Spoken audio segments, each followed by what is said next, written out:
광주광역시가 복합 쇼핑몰 유치를 위한 구체적인 가이드라인을 공개했습니다. 원스톱 행정 절차와 지역 소상공인과의 상생 방안도 논의하겠다고 밝혔습니다.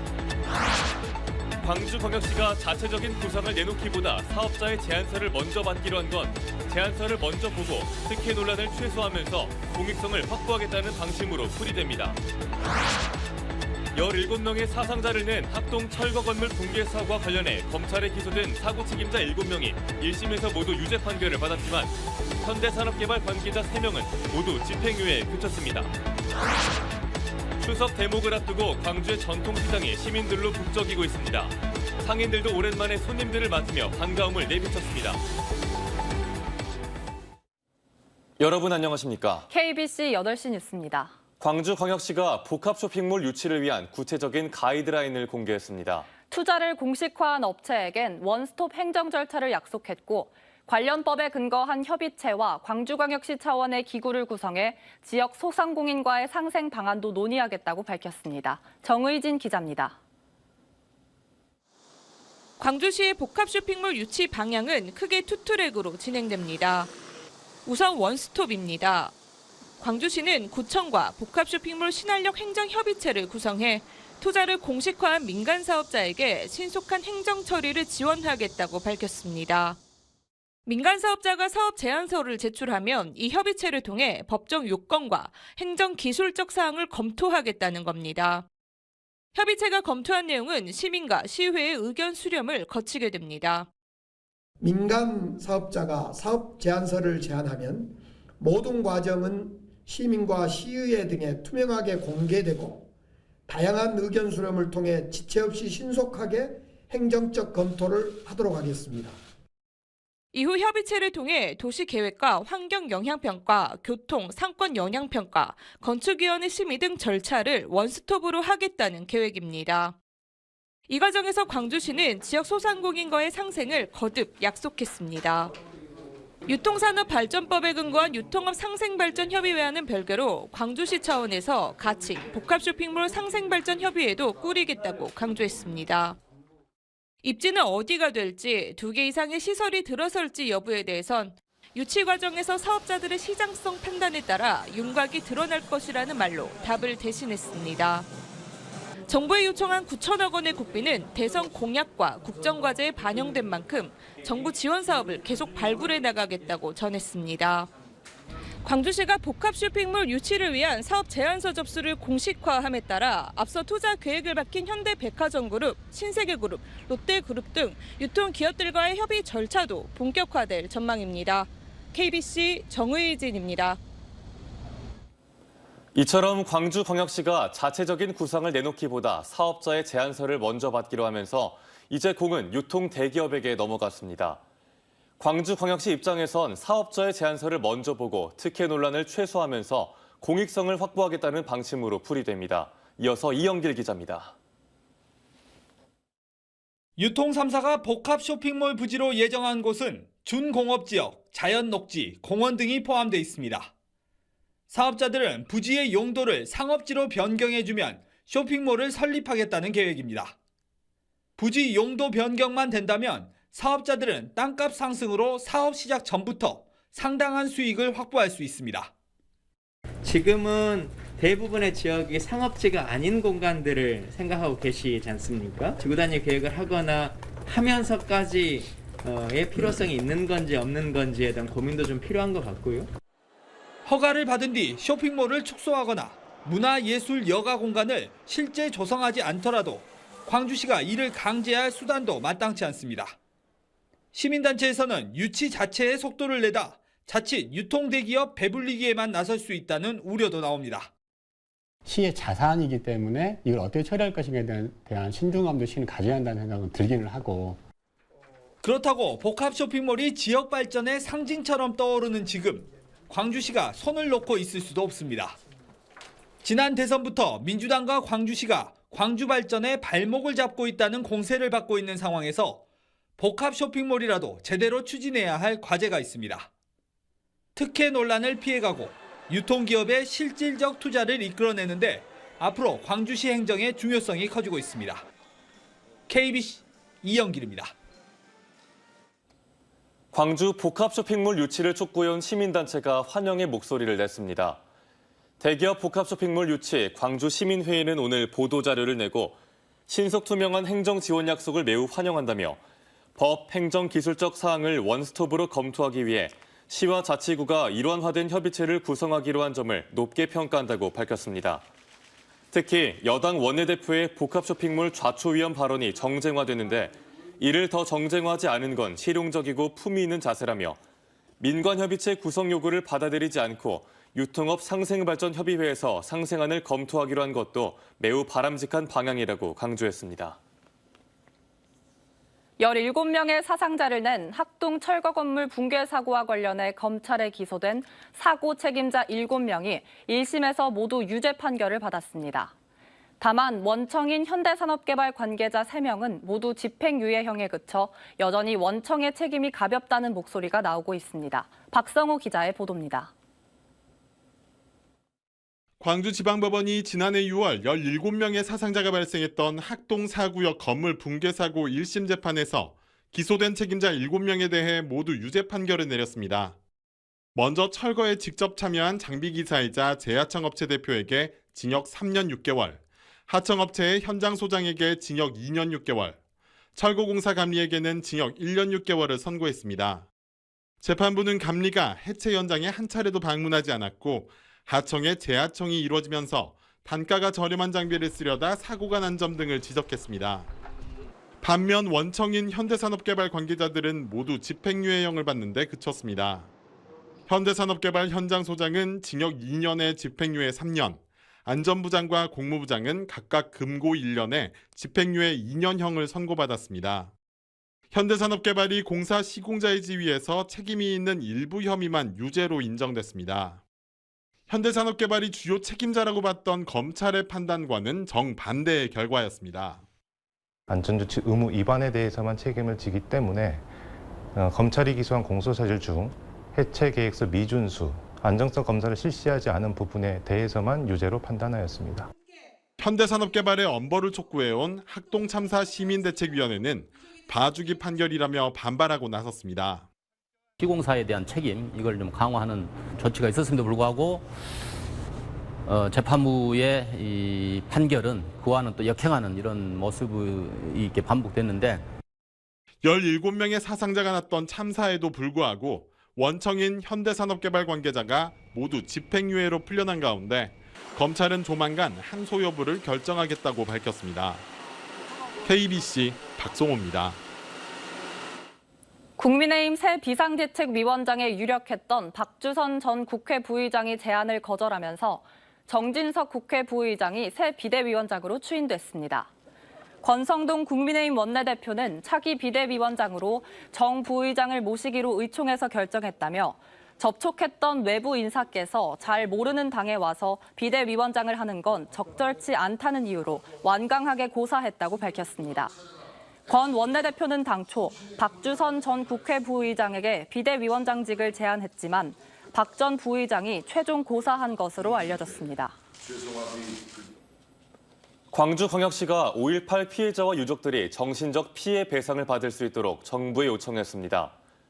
광주광역시는 지난해 5월 헌법재판소가 정신적 손해배상을 규정하지 않은 5.18 민주화운동 관련자 보상법은 위헌이라고 판단함에 따라 앞으로 보상심의위원회가 운영될 경우 정신적 피해 배상이 추가될 수 있도록 행정안전부에 요청하고 있다고 밝혔습니다. 또 5.18 유공자들이 국가유공자에 포함되도록 관련 법령 개정에도 지속적으로 노력하겠다고 덧붙였습니다. 김영록 전남지사가 태풍 피해가 큰 경북의 복구를 위해 명절 연휴 시작 전에 인력과 물자를 신속히 지원하라고 지시했습니다. 전라남도는 자원봉사센터 세탁차 2대와 밥차 1대를 우선 지원하고 자원봉사 등 인력 130여 명을 연휴 시작 전인 8일까지 지원할 예정입니다. 김 지사는 또 전남 지역에 대해 철저한 피해 조사와 복구 계획 수립으로 피해 도민들에게 최대한 혜택을 제공할 계획입니다. 태풍 흰남노로 인한 우리 지역의 피해는 약 60억 원으로 잠정 집계됐습니다. 전라남도에 따르면 농업 분야의 피해가 40억 2,700만 원으로 가장 많았고 수산 분야 9억 2,900만 원, 염전 3억 6,100만 원 등으로 현재까지 60억 원대의 피해가 발생한 걸로 나타났습니다. 김명록 전남지사는 시스템 입력 후에는 수정이 어려울 수 있고 수산 분야의 피해 상황은 더 지켜봐야 하는 점을 고려해 입력 기간을 17일까지 연기해 주도록 정부와 협의하라고 지시했습니다.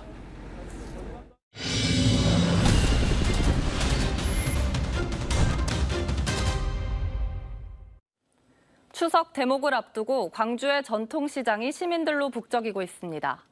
상인들도 오랜만에 손님들을 맞으며 반가움을 내비쳤습니다. 김서영 기자의 보도입니다. 추석을 앞둔 광주의 한 전통시장. 잘 익은 과일과 생선, 각종 전들이 진열대를 채웠습니다. 가게 앞은 음식을 사기 위해 모인 손님들로 북적입니다. 추석을 앞두고 전통시장을 찾는 시민들의 발길이 이어지면서 오랜만에 활기를 띠는 모습입니다. 최근 물가가 가파르게 상승하다 보니 대형마트보다 더 저렴한 전통시장을 찾은 겁니다. 평소와 달리 전통시장을 가득 채운 손님들을 바라보며 상인들은 반가운 기색입니다. 요즘에는 물가가 오르고 그러니까 약을 줄여버려요. 조금씩밖에 안 사가셔. 기분 좋게 일하고 있어요. 손님들이 많이 찾아주니까. 광주의 각 구청에서도 대목을 맞아 전통시장을 찾았습니다. 동구청은 대인시장과 남광주시장, 산수시장을 방문했고 서구청은 양동시장, 남구청은 봉선시장, 북구청은 두암시장과 말바우시장, 우남시장을 방문했습니다. 광산구청은 내일 중 송정 5일시장을 찾을 예정입니다. 각 지자체에서 발벗고 나서 먹거리들을 직접 구입하며 시장 상인들을 격려했습니다. 추석 명절을 맞이해서 전통시장 우리 말바우 시장에 우리 북구청 직원들과 장보기에 나왔습니다. 많은 도움 되시고 추석 명절 행복하고 풍요롭게 보내시기 바랍니다. 명절을 앞두고 움츠러들었던 전통시장이 다시 북새통을 이루면서 상인들은 오늘만 같았으면 좋겠다는 바람을 내비쳤습니다. KBC 김서영입니다. 교육부가 전남대학교 여수 캠퍼스에 한의대 설치 약속을 이행하지 않은 책임을 인정하고 구체적 설치 방안을 마련하기로 했습니다. 국회 2021 회계연도 결산심사에서 교육부는 지난 2005년 전남대와 여수대 통합 과정에서 교육부와 전남대 여수대 총장이 약속한 여수 캠퍼스 한의대 설치 사항이 17년 동안 진행되지 않고 있다는 지적에 대해 정부의 책임을 인정하고 어떻게든 적극적인 역할을 할 수 있는 방안을 찾겠다고 약속했습니다. 문제를 지적한 주철현 더불어민주당 의원은 정부를 믿고 여수대와 여수시장은 캠퍼스 통합에 이의 제기 없이 동의서를 작성했다면서 정부가 구체적 방안을 마련하라고 요구했습니다. 광주 전남의 코로나19 확진자 수가 이틀 연속 5천 명대로 집계됐습니다. 광주광역시와 전라남도는 오늘 0시 기준 광주에서 2,913명, 전남에서 2,748명이 신규 감염되면서 모두 5,661명이 확진됐다고 밝혔습니다. 감염 취약시설인 요양병원 등에서 두 자릿수의 확진자가 이어지는 등 집단 감염도 잇따랐습니다. 시월드 고속회리가 코로나19 장기화로 어려움을 겪는 이웃들을 위해 목포시에 사랑의 성금 3천만 원을 기탁했습니다. 시월드 고속회리는 추석 명절을 앞두고 생활고에 시달리는 이웃들과 온정을 나누고 싶다며 목포복지재단에 성금을 전했습니다. 시월드 고속회리는 해마다 어려운 이웃을 위해 목포시에 성금을 기탁하고 있으며 지난 6월에는 우크라이나 전쟁 피난 고려인을 초청한 특별한 여행 사랑 실은 제주도 드림 투어를 진행하기도 했습니다. 목포시 장애인 종합복지관이 추석을 맞아 장애인을 위한 어울마당을 가졌습니다. 복지관 이용자와 목포 지역 장애인들이 참여한 이번 행사는 노래자랑과 점심 나눔 행사 등을 통해 장애의 편견을 깨고 자립 의지를 키우며 정을 나누는 화합의 장으로 진행됐습니다. 내년 개관 20년을 맞는 목포시 장애인 종합복지관은 전남 서남권 최대 장애인 복지시설로 장애인의 재활치료와 자활 프로그램 등을 운영하고 있습니다. 추석을 앞두고 불우이웃을 돕기 위한 광주광역시 하남동 얼굴 없는 천사의 22번째 선행이 이어졌습니다. 오늘 광주광역시 하남동 행정복지센터에 익명으로 사과 50상자를 놓고 간 기부자는 지금까지 22번째 후원 물품 나눔을 했습니다. 기부자는 지난 2011년 설 명절부터 매년 명절마다 하남동 행정복지센터를 찾아 과일과 쌀, 떡 등 후원 물품을 기부하는 선행을 이어오고 있습니다. 추석 연휴를 앞두고 축산물 위생을 제대로 하지 않은 업소들이 적발됐습니다. 광주광역시는 자치구와 합동으로 관내 축산물 취급업소 147개소를 대상으로 축산물 위생 특별 점검을 실시한 결과 영업장을 비위생적으로 관리하거나 위생 교육을 실시하지 않은 업소 3곳을 적발했다고 밝혔습니다. 위반 업소는 행정처분하고 6개월 안에 재점검을 통해 위반 사항 개선 여부 등을 확인할 방침입니다. 전라남도가 추석 연휴 기간인 오는 12일까지 성묘객 이용 편의를 위해 임도와 숲길을 전면 개방하기로 했습니다. 이번에 개방하는 시설은 임도 2,894km와 숲길 4,181km로 추석 연휴에 산을 찾는 성묘객과 휴양객의 편의를 위해 이뤄졌습니다. 이번 임도 숲길 개방은 3년 만의 조치로 코로나19 사회적 거리두기 등으로 2년 전과 지난해 명절에는 개방하지 않았습니다. 이번 추석을 맞아 여수 국가산단기업 10곳 중 7곳이 상여금을 지급하는 것으로 알려졌습니다. 여수상공회의소가 여수산단 기업들을 대상으로 조사를 진행한 결과 전체 기업의 72%가 추석 상여금을 지급한다고 답했고 지급액은 100% 이상을 준다는 곳이 36.4%로 가장 많았으며 50% 미만과 50에서 100%가 각각 31.8%로 같았습니다. 상여금을 지급하지 못하는 이유로는 자금 부족이 35.7%로 가장 많았고 선물 대체 지급 35.7%, 연봉제 시행 21.4% 순이었습니다. 한전 KDN이 나주의 한 요양병원에 인공지능을 활용한 소방정보 시스템을 설치했습니다. 한전 KDN은 나주 효사랑 요양병원에 화재 등 재난 시 AI 기술을 활용해 건물 내 잔류 인원을 실시간 파악해 소방 군안 활동을 지원하는 스마트 소방활동 정보 시스템 설치를 마치고 시연 행사를 가졌습니다.